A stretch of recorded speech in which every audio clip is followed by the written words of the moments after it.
ಗದಗ ಜಿಲ್ಲಾ ನರಗುಂದ ತಾಲೂಕು ಸುಕ್ಷೇತ್ರ ಹುಣಸಿಕಟ್ಟೆ ಗ್ರಾಮದ ಶ್ರೀ ಜಗದ್ಗುರು ಸಿದ್ಧಾರೂಢ ಮಠದ ಶಿವನಾಮ ಸಪ್ತಾಹ ಮತ್ತು ವೇದಾಂತ ಪರಿಷತ್ತು ಹಾಗೂ ನೂತನ ರಥೋತ್ಸವ ಲೋಕಾರ್ಪಣೆಯ ವೇದಿಕೆಯಲ್ಲಿ ಭಾಗಿಯಾಗಿ ಕಾರ್ಯಕ್ರಮ ಉದ್ದೇಶಿಸಿ ರಾಜ್ಯ ಕಾಂಗ್ರೆಸ್ ಪಕ್ಷದ ವಕ್ತಾರರೂ ಆದ ಡಾಕ್ಟರ್ ಸಂಗಮೇಶ್ ಕೊಳ್ಳಿ ಅವರು ಮಾತನಾಡಿದರು.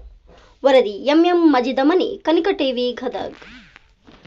ಕನಕ ಟಿವಿ ಕನ್ನಡ, ಸುದ್ದಿ ನಿಮ್ಮದು, ಧ್ವನಿ ನಮ್ಮದು. ಯಾವುದೇ ಸುದ್ದಿ ಹಾಗೂ ಜಾಹೀರಾತು ನೀಡಲು ಸಂಪರ್ಕಿಸಿ.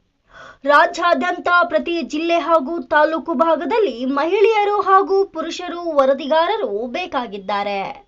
ಆಸಕ್ತಿ ಉಳ್ಳವರು ಕೂಡಲೇ ಕರೆ ಮಾಡಿ 9380661853.